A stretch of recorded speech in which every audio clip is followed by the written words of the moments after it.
Well, we've got several Senate seats being called, and here's how the Senate race is shaping up. We've got Democrats there at 41 seats. Republicans are at 40. There's only 35 seats up for grabs. The Democrats started at 36, and the Republicans started at 29, so they've actually taken more in these early hours of voting. Let's take a closer look now at the Georgia Senate race. That's really getting tight. Raphael Warnock, the incumbent there, against Herschel Walker. 66% of the votes counted, and it's looking neck and neck. Remember, they have to, one of those candidates have to pass 50% to prevent a runoff in December there. So we might not get any results from there for quite a while.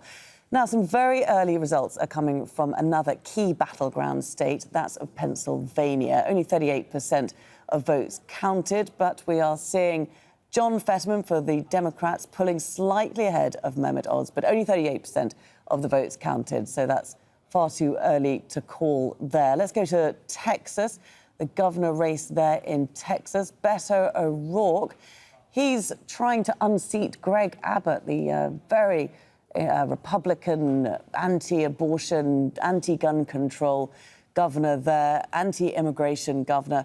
He's pulling ahead with 53.69%. But again, early days there, only 53% of the vote counted. Too early to call. Well, let's take a look at the races in the House of Representatives. There we've got 435 seats up for grabs. Now, this is the lower chamber of Congress. This is the legislative body. And this is where the Republicans are predicted to pull ahead and take control from the Democrats, who've had a very slim lead before. The magic number there to reach is 218. There we've got Republicans sitting on 86, Democrats on 47. Not indicative at all of what's going to happen there later in the night. Let's go to Alan Fisher, because he's keeping much more across the House races than I am able to here. And I'm sure you've got some updates for us there, Alan. Some really interesting results coming out. You remember at the start of the evening, we said there were a number of seats you need to keep an eye on. If the Democrats lose them, then there's every possibility that this red wave, the Republican red wave, is going to materialise. Well, some bad news for the Republicans. Jennifer Wexler in Loudoun County, just outside Washington, D.C., she has won her seat. Abigail Spanberger, down again in Virginia, down in Culpeper County and around that area there. She is almost certainly going to win the seat there, not officially confirmed, but is ahead of her Republican challenger, Yesli Vega.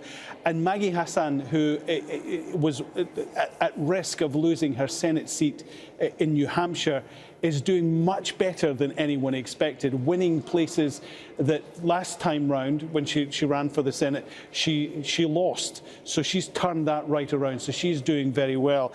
Also, here's a name that you'll know, Alexandria Ocasio-Cortez, one of the leaders of the so-called squad of people who are considered to be radical Democrats in the House. She is on target to win her seat in New York. That was expected. And what is interesting too, when a lot of people are talking about how abortion played a key part in many of the votes and how they were viewing whether or not they would vote for the Democrats, in Vermont this evening, they have enshrined the right to abortion in the state's constitution. That has passed on a vote that was on the ballot in Vermont, so that will now go into the state's constitution. So a few interesting races. One other one to point out, in North Carolina, the Senate race was considered to be the open Senate seat. Richard Burr retired. He was a Republican. That was expected to be a safe Republican seat. And certainly early on, they were saying it looked as if Ted Budd, the Republican, was going to win that seat. That has now been moved into too close to call. So that suggests that the Democrats are doing much better there than expected. And overall, that will give the Democrats some hope that perhaps the polls were really wrong and they are going to do much better than expected. Now, just talking about the House race very briefly before we go, to remember, when Barack Obama was in his first term, in the midterms, he lost 63 House seats. Donald Trump lost 41. Both of them were considering quite a hammering. The polls were predicting Joe Biden might lose around 25, but he's doing better than expected, winning seats that the Republicans really needed to win to make sure that this red wave wasn't just something they talked about, but was actually a thing. OK, Alan, thanks very much for bringing us the view there on the House of Representatives. Republicans have been dominating Florida tonight, with Ron DeSantis re-elected as governor and Marco Rubio getting another term in the Senate. They've been reacting over the past hour, and we're expecting Donald Trump to react now. He's just about to speak from Mar-a-Lago in Florida. We have some races that are hot and heavy, and we're all watching them here. And some of you like the music so much that you'd rather hear the music, and I understand that very well. So we're doing combinations of both. I'd like to welcome the fake news media, which is back there. There's a lot of people back there. That's incredible. That's a big group. They must be expecting something big tonight. Actually, they were hoping for big losses, but that's not happening. So the numbers have been amazing so far. Now, this is just up until this point. But as of this moment on endorsements, with the nominations, we had a total of 330 endorsements on nominations. This is only on nominations. This isn't for tonight. And of the 330, we won 200. We won 324. So if you think 224, and some of those were long shots, in all fairness. They were down in fifth place. We had a lot of people in fifth place that went to first, but it was 224 out of 330, and that's a pretty good number. And then tonight, because they kept saying, well, he's good on nominations, but is he good on the general election? So as of this moment, and we have some out there, we are 80 wins and 3 losses. Is that good? Wouldn't that be funny if we were better on the general election than the nominations themselves? So that's great. Now, in North Carolina, just out, Ted Budd is now leading, doing great. He's leading 51-47. In Missouri, very good guy, Eric Schmidt is now up 55-43, and he's against a Bush, but a different Bush. It's called an Anheuser-Busch. That's a different Bush. You tell me which is the real Bush. In Ohio, J.D. Vance is now leading 52-47. And we had an incredible rally last night in Ohio. And you saw that in Florida, Marco Rubio, we had an unbelievable rally for Marco the night before with the heaviest rain I've ever been involved with. I was up there. It was beautiful, everything. This is the tropics, right, Florida? It was so beautiful. It was the most beautiful night. And all of a sudden, it turned deadly dark. And it was like you had massive pails of water that just fell on top of me. We went through the worst storm, but we gutted it out. I had no teleprompters. We had 45,000 people out there. We had no teleprompter. And I said, I wonder what Biden would do right now. But we gutted it out. And it was amazing. But Marco had a fantastic evening at 58-41. That's really tremendous. That's as of this moment. Katie Britt, I want to congratulate Katie Britt. We endorsed Katie, and she did fantastically. 68-30. That means she has a future, young, and just a fantastic woman with a husband who's great. He's maybe the largest human being I've ever seen. He was a offensive lineman in the NFL for a long time and a great football player, actually. Played for Alabama. But Katie, congratulations to you. And we have a lot of other good ones going out there. Herschel's leading right now. So we have a lot of big races going on right now. So enjoy that, enjoy the food, and enjoy everything. And really, in all fairness, it is a great honor to have the media with us, and we hope you enjoy yourself. And we're going to leave former President Donald Trump speaking at Mar-a-Lago in Florida. Let's bring in John Hendren. He's live in Atlanta, in Georgia. I made the little gaffe there, calling him president. Of course, we're all expecting him to announce a run for the 2024 presidential election.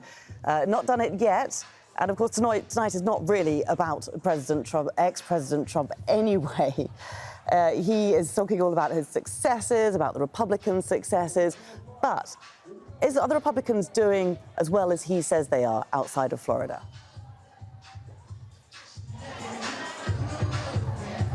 Well, it does seem like they're not having a bad night so far. Herschel Walker was endorsed by Trump, the Republican running in this race here in Georgia. He was endorsed by Trump. He's a good friend of Trump. He invokes Trump's name often, and he's neck and neck with this sitting senator, Raphael Warnock, the Democrat, who won here in a special election just a little over a year ago in January 2021. So those Trump endorsements, you heard him bragging about them, they do seem to matter among Republican voters. He hasn't put Herschel Walker over the top yet in Georgia. That's for voters to decide. But he seems to have had a relatively good night. You heard Trump bragging that he was, in his count, 80 versus 3. He was had 80 endorsements where they succeeded tonight and 3 where they haven't. But we'll see what happens with this big Senate election here. There are others. He did not, you'll notice, congratulate Ron DeSantis for winning the governorship of Florida. One good reason for that is that DeSantis has already not promised that he was going to serve out his entire term, because he is considered a leading candidate for the presidency, for the Republican nomination for the presidency in 2024. And that would mean if Trump announces that he will run, his main rival at this point anyway would seem to be Ron DeSantis. So hard to say what will happen with that, but it's notable that Trump didn't congratulate him. It's good news that you've got some earphones on there, John, because it's pretty noisy, isn't it? That party is determined to keep going, even though we haven't got a clear winner yet in the Senate race. Tell us a little bit about the governor's race. So we've got Stacey Abrams attempting at a rematch against Brian Kemp. Who's coming out on top there? Yeah, Brian Kemp has really outperformed even the polls ahead of time. Stacey Abrams is actually running behind where she ran last time around. This is a rematch race. So it's not terribly surprising that this race might be close here, the Warnock-Walker race, the Abrams race, and against Brian Kemp seems to be going about as we expected. So what we're seeing in Georgia is different than what we've seen in Florida. In Florida, we've seen blowout margins, larger than the polls ahead of the election.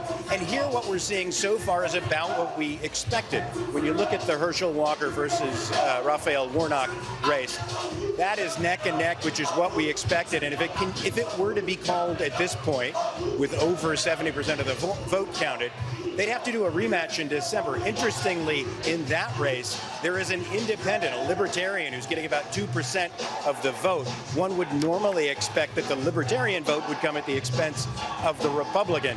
So it is possible the Republicans here are even outperforming, but so far we're not really seeing that. In Florida, we certainly are, but it's yet to be determined here, and it could be a long night, could be another couple of weeks if there is a rematch here.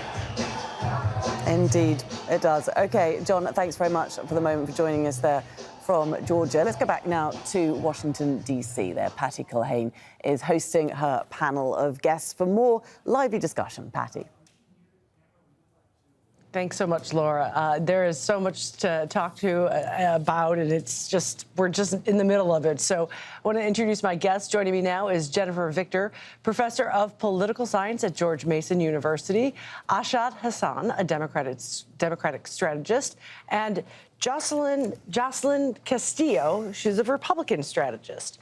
So we just heard the voice of Donald Trump doing what we all expected Donald Trump to do, is take pretty much credit for this election.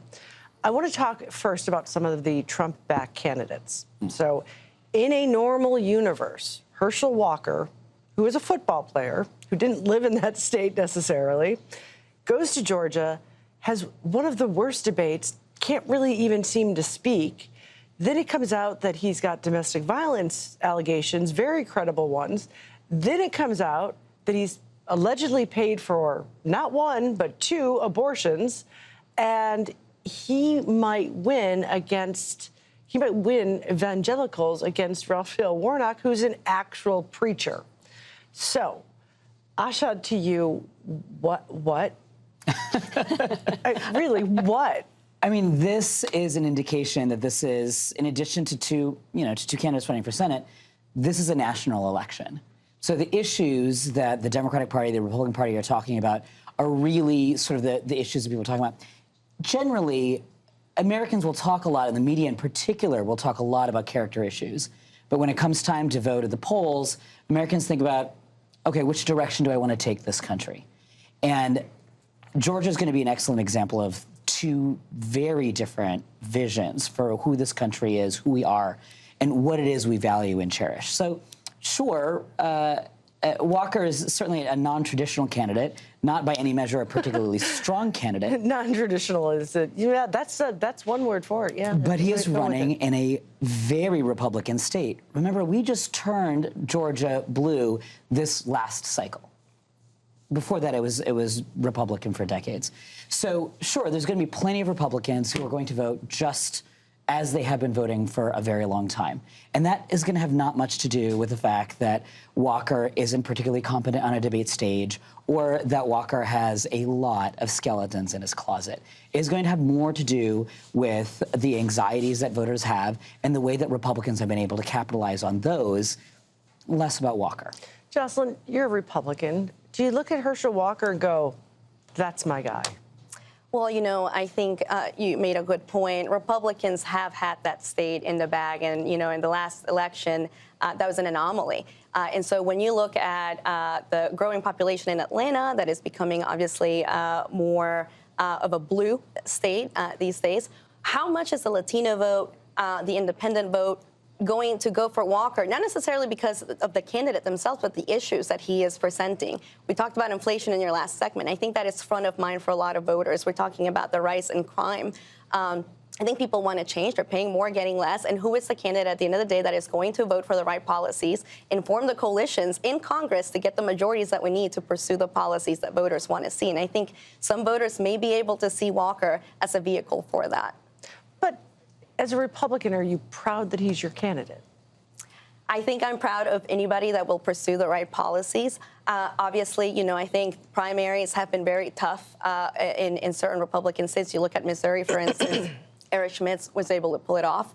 But, you know, oftentimes there is that desire to pull a little bit more to the right. And I think when you're looking at national contests and statewide contests, you do want a candidate that is able to win a statewide race. Do I wish that, you know, we were in a position where that state could be called within the first 10 minutes, obviously. But ultimately, I think that what we want is the majorities in Congress to be able to pursue the policies that we need, which is to stop spending, to stop the bleeding, and to be able to get back on a fiscal, you know, sustainability path. And I think Walker can be that candidate once he gets here, if that's what happens tonight. Jennifer, what does this say to you about the future of the Republican Party? Well, so I think what we're seeing is that for a lot of Americans, your party ID, your partisanship, is an increasingly important part of your identity. You know, 20 years ago, if you asked people to describe the most important characteristics that describe who they are, they might talk about their gender, their religion, maybe their occupation or where they're from, region or something like that. But these days, increasingly, partisanship is right up there.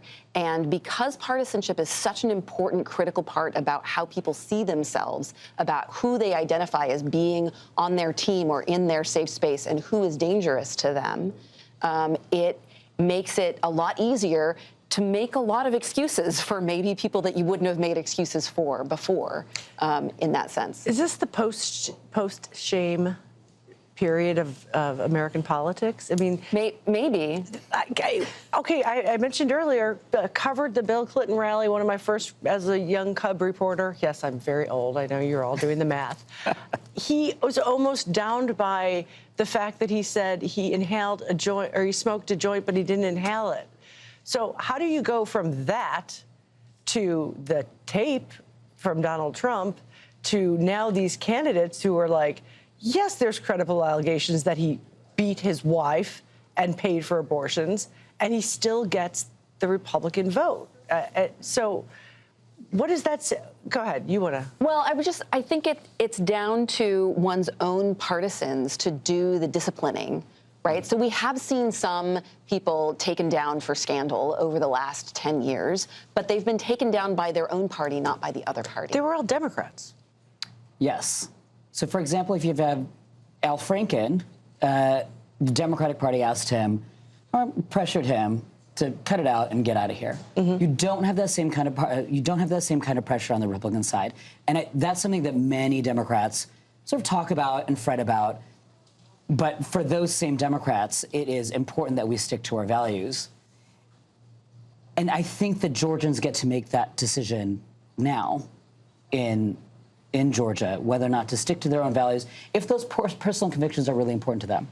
Here's one thing I do have some hope for. As we're talking about, like, partisan ID is so important, as well as other identifications, I do still think that there is room for finding common ground and common values that we all share. And I'm not saying this because I'm being, Pollyannish or super optimistic. I'm saying this because I'm actually worried about this. We do often find common ground and values, but often when divisiveness becomes a political strategy, it separates us rather than unites us. Absolutely. And when you have people like Ron DeSantis running policies and running stunts that are meant to be divisive, then we lose track of the fact that we do, all of us Americans, want to be in a position where we can be prosperous and provide for our families. We do all, as Americans, want to be safe in our homes and communities and schools. That is true. But then when you have people like Donald Trump running to say that some of these Americans are cheaters, some of these Americans aren't even actually Americans, and many of these Americans are secretly conspiring against you, then it erodes our ability to find common ground with each other. Justin, let me ask you this, because it seems, and I think it's important to point out that there was a Democratic move in the primaries to bolster up these Trump candidates. So there's been a lot of criticism that they said, oh, these candidates are a threat to democracy. But, for example, in the Maryland governor's race, they propped up, the Republican had spent like $21,000 on ads, and the Democrats spent $1.2 million being like, or $1.15 million being like, he's Donald Trump's choice, he's too dangerous. And so then he gets the nomination. If this is the party of Trump, how would you ever do what Asha just said, which is figure our way back? I mean, you're looking at Kurt Schrader in Oregon not coming back, and I think the moderates in both parties are being filtered out, and that is that's to the detriment of our institutions, and so. You pointed out Democrats and the Democratic machine spending money against Republicans that actually work across the aisle. Look at Peter Meyer in Michigan. That was a member that came here to actually talk about civility, voted with Democrats a great percentage of the time, and they ousted him. They spent a great amount of money to do that. And so I think there's a bit of hypocriticism happening on both sides. And, at the end of the day, the louder voices are starting to take hold. And I think that this election is going to show us just how tired voters are, I think, of both sides, frankly, when it comes to catering to the more radical, smallest margins of their base. People want solutions. They want to put food on the table. They want to be safe. They want members to work together. They sent Washington with a 50-50 Senate majority last Congress, and instead, this administration and Congress pushed through with a reconciliation bill on a partisan basis to try to do away with the filibuster, to try to, increase the number of Supreme Court justices. That's not the mandate that they had. They didn't try to increase the number of Supreme Court justices. There was talk of it, but they didn't actually do it. But I don't know if we were on a wide shot or if you could see these two faces over here. They were both. So, Asha, go ahead. Can we not pretend that this is both sides? Because this isn't the same. The Democratic Party and the Republican Party are not mirror images of each other. Democrats not only have moderates, but we have conservatives, senators like Manchin and Sinema, who have extraordinary say within their own party and determine the direction of policy. Just as we have people like Alexandria Ocasio-Cortez. The Republican Party is far more uniform, not just in terms of how it is ideologically, but how it is demographically. Let us not underestimate the fact, let's not forget the fact that the Republican Party relies overwhelmingly on one race of Americans to come out to vote. And that so when it becomes divisive like this, it rips apart the shared values, the shared fabrics.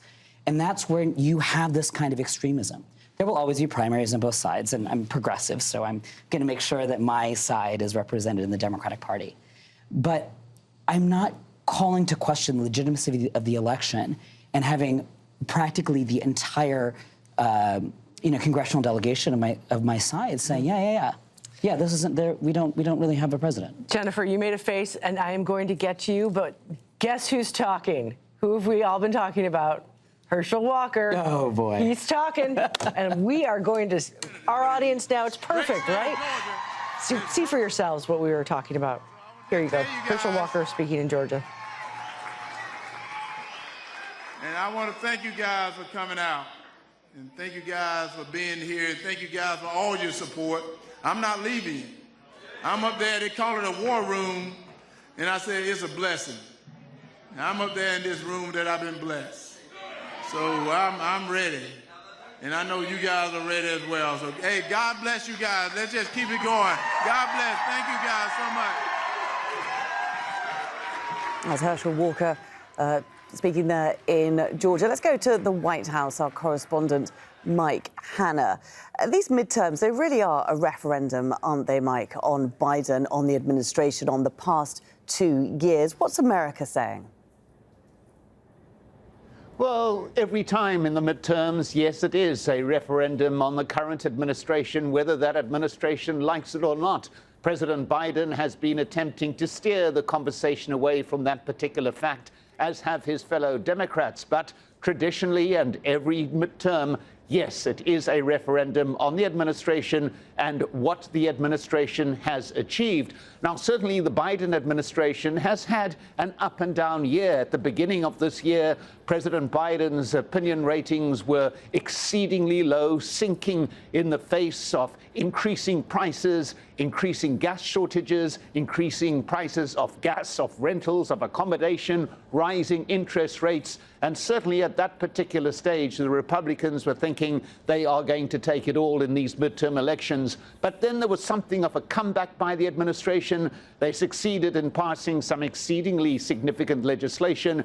President Biden and his advisors managed to push back the price of gas, which dropped significantly. So they did pull it back to a certain degree. But the question is whether the people of America think that, and that is what the results are going to show in the course of the evening. Individual items that are and factor in these elections, obviously, the Roe v. Wade decision by the Supreme Court did, to a certain extent, galvanize voters in many areas. There was a massive uptick in the terms of voters who were registered in the wake of that particular vote. But generally, in the end, what it is, you quite correctly say, is a referendum on the administration and the 2 years it's been in power.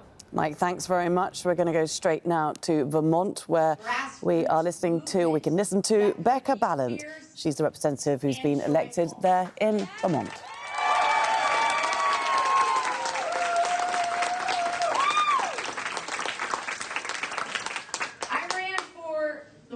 Senate seat for the first time because I refused to accept that the richest nation in the world,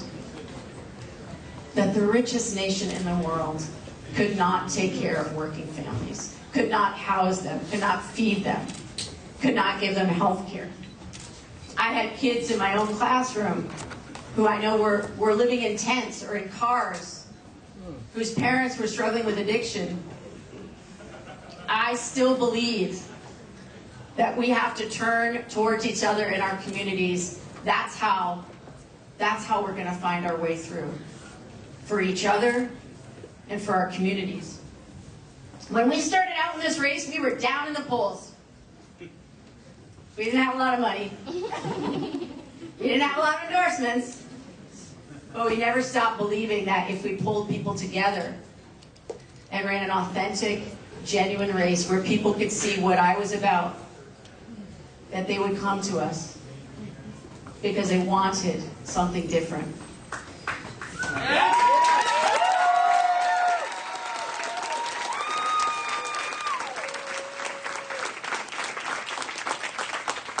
This campaign has proved that incredible power of connection. We are craving it. We're a nation that is fraught with loneliness and disconnection. This campaign renewed my hope in the power and the spirit that comes from truly seeing one another. That's Becca Ballant, who's just been elected as the House representative in Vermont. That is the state, Vermont State's first woman that they are sending to Congress. She's also a member of the LGBTQ plus community. Well, many glass ceilings have been broken tonight. We've also got the Massachusetts governor race, the first elected female governor there from also the LGBTQ plus community. And that's Maura Healey. She's a Democrat. She beat Jeff Deal. He's Republican. Arkansas governor race was also the first woman to lead the state. Sarah Huckabee Sanders, you might recognise her as the former White House press secretary under Donald Trump. She beat Chris Jones very convincingly there. And Maryland will get its first black governor, Wes Moore. He's a Democrat. That is the projected winner there, running against Dan Cox, the Republican. All eyes still on the key battleground state of Pennsylvania. However, Dr. Mehmet Oz, the Republican television celebrity, would be the first Muslim senator if he wins against John Fetterman. He's the Democrat, but with only just over half the votes counted, it's looking pretty close there, too close to call. That is a race that may take a number of days to get the results from. Let's take an overall look at the Senate race. This is the map of the United States. We've got Republicans being projected winners in all the red Senate races. We've got Missouri, Kansas, North and South Dakota, Florida, Arkansas, 2 Oklahoma Senate seats, Indiana, Kentucky, Alabama and South Carolina. Democrats are projected winners in New York, Illinois, Connecticut, Maryland and Vermont. Let's bring in Maya Berry. She's Executive Director of the Arab American Institute and a representative at Yalla Vote.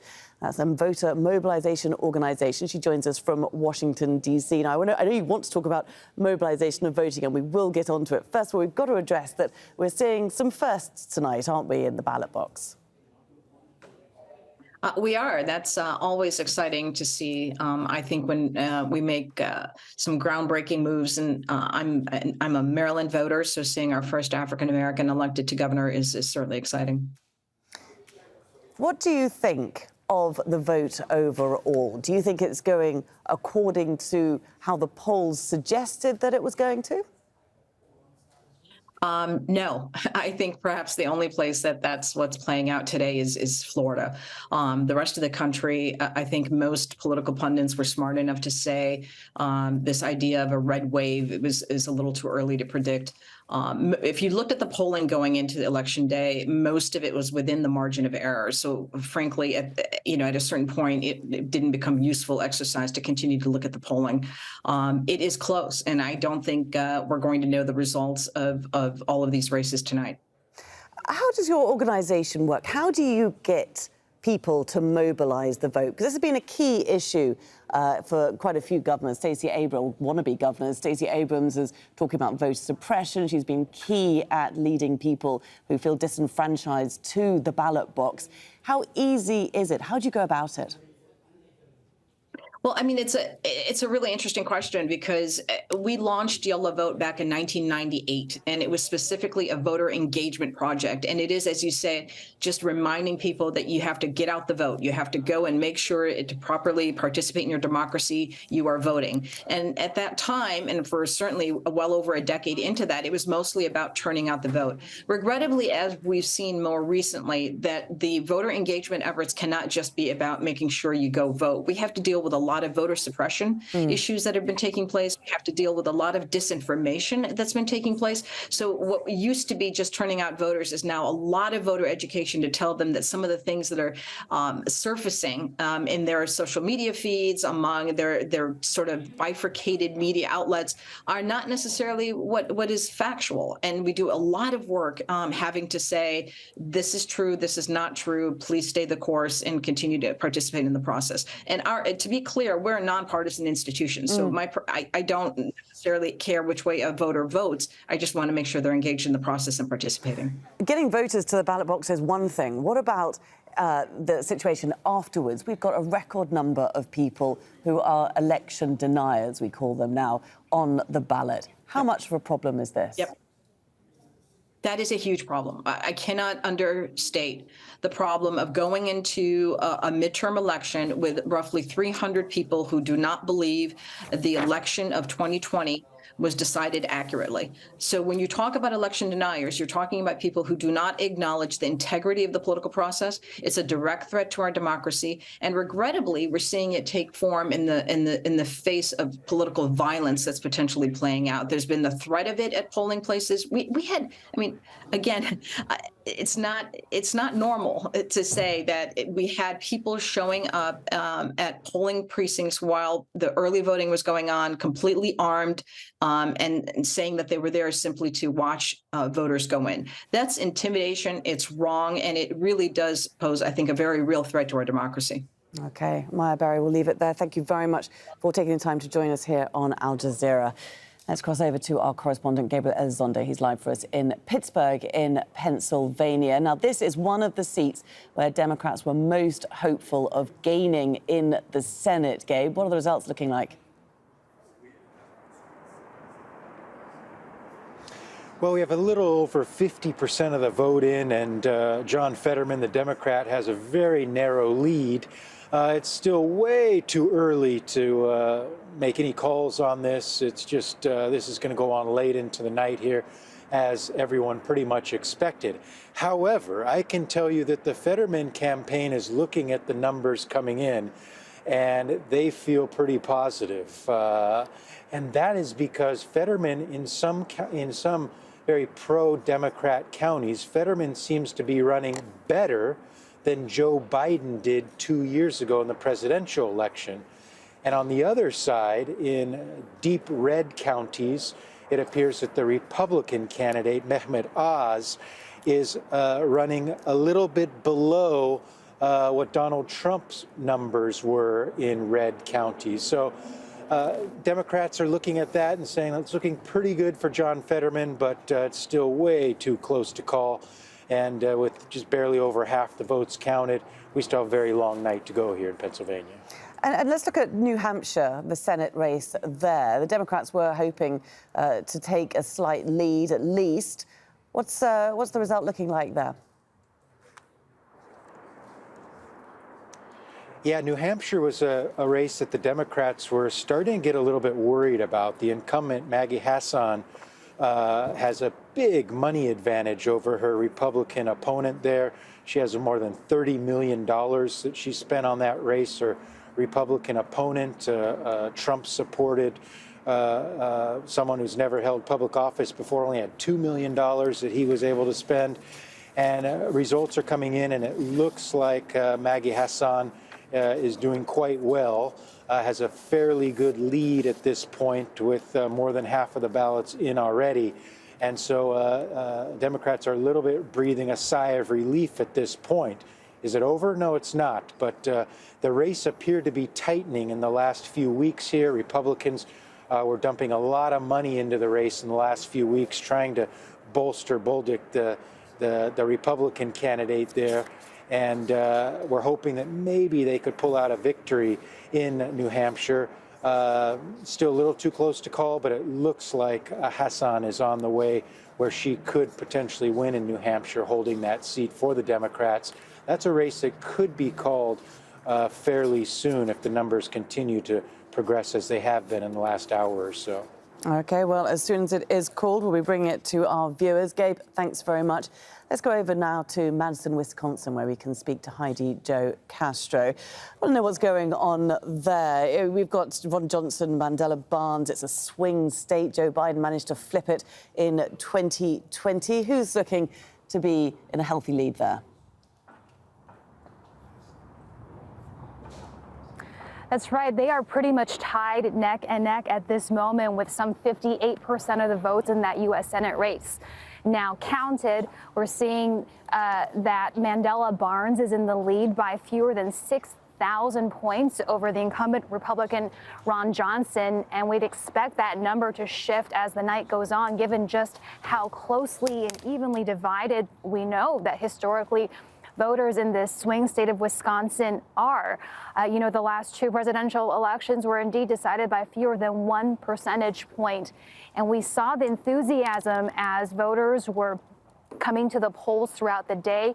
In early voting, there was a turnout of 35% higher in this midterm than the previous.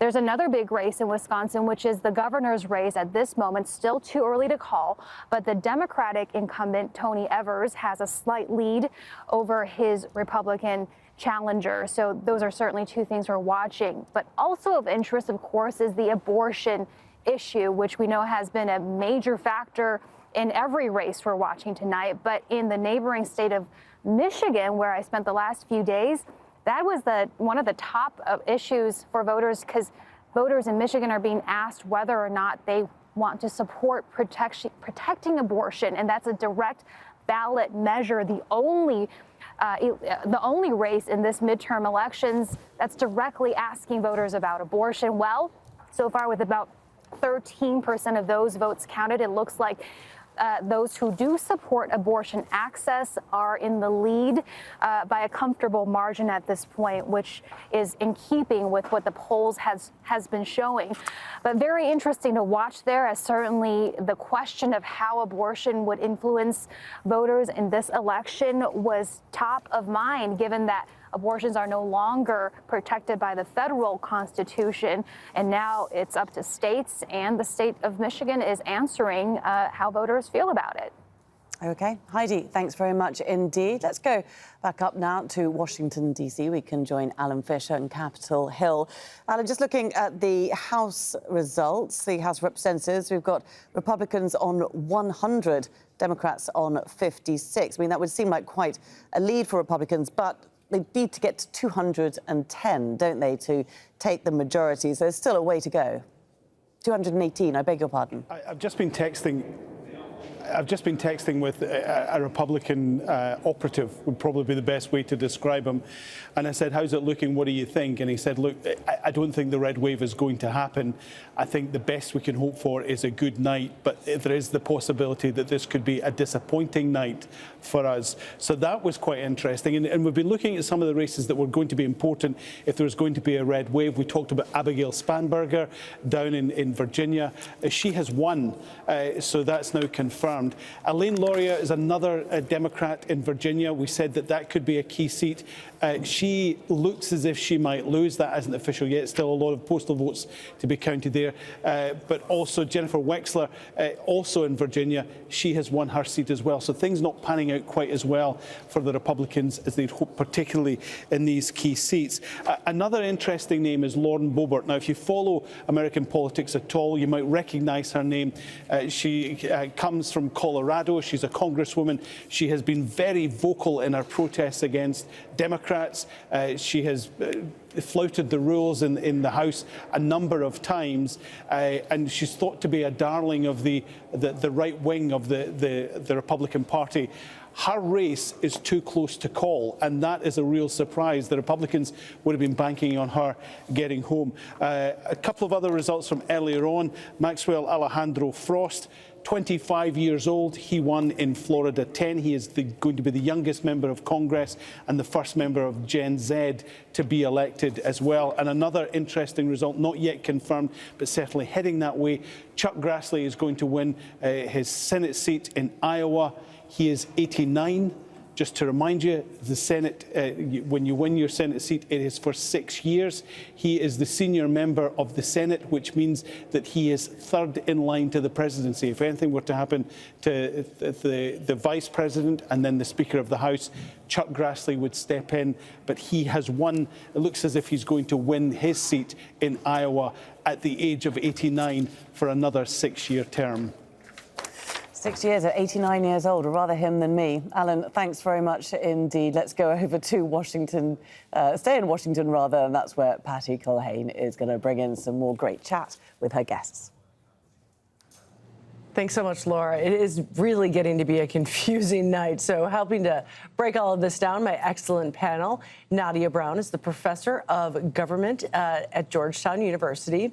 That's here in Washington. Steve Clemons, familiar face, host of the Al Jazeera's The Bottom Line, fabulous show you should watch. He's also the executive editor of Semaphore because he doesn't have enough jobs.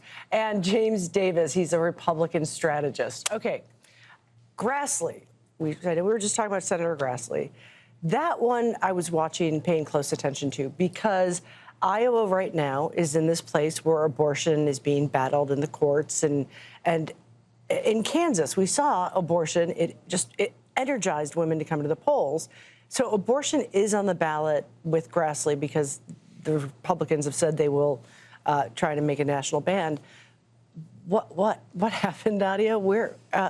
I know you said women can walk and chew gum at the same time, but this is a state where it's quite possible abortion rights will be taken away. Yes, this is possible, and not entirely unexpected, right? But just because Grassley has won this race doesn't mean that I think it's a foregone conclusion that abortion rights and reproductive health is off the table. There are activists in the state who are working to really elevate women's voices. They're using other kind of legislative tools at the state level to try to kind of curtail a federal ban that might come down the pike. It's not to say that it's going to happen. It might be a Hail Mary pass. But I think what we don't want to lose sight of is grassroots activism, and the way that women have mobilized for centuries oftentimes is not from the inside politics, but it's from outside. James, you wanted to talk about the grassroots organization because, I mean, just 3 months ago, we were like, the Democrats are fired up, the Democrats are, and then it just went, whoop. Yeah, I think at the end of the day, you know, everyone gets distracted by these big campaign ads and the TV ads and stuff, and certainly those have an impact on the race. That's why people do it. But the hard work is the grassroots infrastructure and building that grassroots organization. It's the door knocks. AFP Action, affiliated with Americans for Prosperity, they've knocked on 11 million doors. 11 million doors. They've really pivoted more to a very precise group of voters. They're looking at all the races up and down the ballot, state legislatures, all the way through the federal races.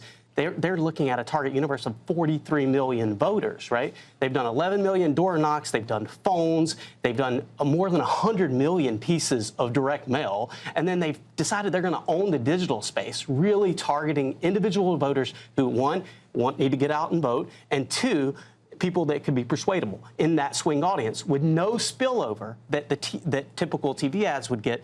And so they've served up more than 1.5 billion impressions to that 43 million people. And that's just in the digital space. That is 38 impressions per person if you did the math in your head. It took me a while. I had to use a calculator. I didn't do the math in my head. Not at all. But what were they getting fired up about? Why were people answering the door? You know, people feel like they are paying more and getting less. We've talked about this, obviously, over and over, ad nauseum, but inflation, pocketbook issues are what people are concerned about overall. They're also interested and concerned about the rise in violent crime that we've seen in cities across the country. Look, if Democrats have a hard time turning out voters in the big cities, the Philadelphias of the world, and Atlanta, then that really changes the landscape of the election. That's what Joe Biden and historically Democrats really rely on, is the coastal areas and the big cities. But unfortunately, because of inflation, because of the rise in violent crime, you see people voting with their feet. They're leaving these big states. They're moving to places like Florida and places like Texas. Why? The quality of life in these big cities is just not what they're looking for anymore. And I think you also see with the people who don't have that mobility, can't pick up and move, right, because of family, because of jobs, whatever, you see them exercising that vote in the ballot box. And so it's going to be, you know, margins, slim margins, but that matters a lot in close elections, and we're going to see some close elections, it looks like. So, Steve, I'm so glad you're here because I don't know if our audience knows this, but Steve knows literally every single person who has any power, any pull, any sway in Washington. He texts them. They're buds. How are you? On both sides of the aisle. On both sides of the aisle. Yes, that's what makes you so good. So how are you reading this? What are you seeing? Well, I guess what I'm seeing right now is that when you look at, I was at a party earlier tonight, sort of pre-midterm election party, and it was a Republican tilting gathering, and there was a strident feeling that Republicans were going to win 40 governorships out of 50, win 240 seats in the House, and win 54 Senate races. As we look at how things are playing out now, we should remind the audience that we don't know how all the cards are going to be played yet. But that being said, those results are basically unachievable right now. So it's going to be less at some level than that.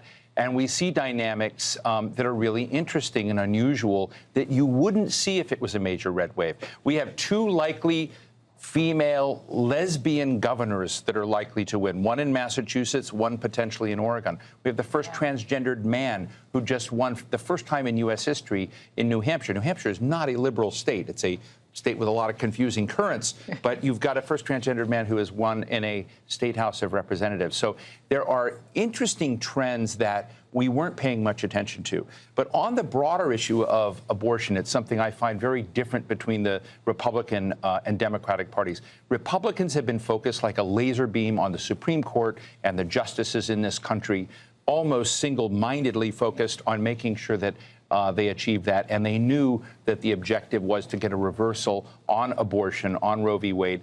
Democrats have been concerned about this for decades, but Democrats never took the court issue as seriously as Republicans, were distracted by many other grievances that they were doing.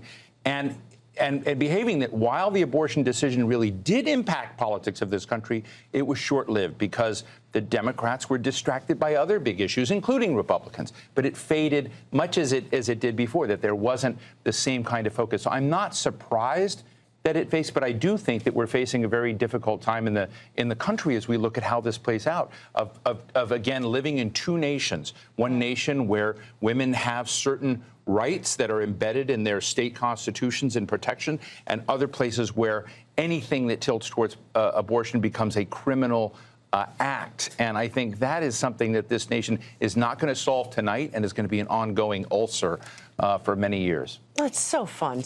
That's really fun. Thanks, Steve. I feel uplifted. So it's sort of a schizophrenic result, right? We're seeing all of these progressive candidates that you wouldn't expect to do well, but then at the same time, you've got Ron DeSantis who goes after I mean, Ron DeSantis is the red wave. The red wave is in Florida. Yeah. And Donald Trump is trying to clobber Ron DeSantis right away because he now sees him as the most powerful force in the Republican Party. So I guess we should just wrap it up and say weird times, but we'll see how it goes from here. But that's the latest from Washington for now. Back to you in Doha. Well, Laura. Patty, that's what we like. We like weird times. It keeps it interesting. Thanks very much. Well, the Republicans have been making some gains in the House. The Democrats have performed above expectations, as we just heard from Patty there. Do stay with us here on Al Jazeera for ongoing coverage.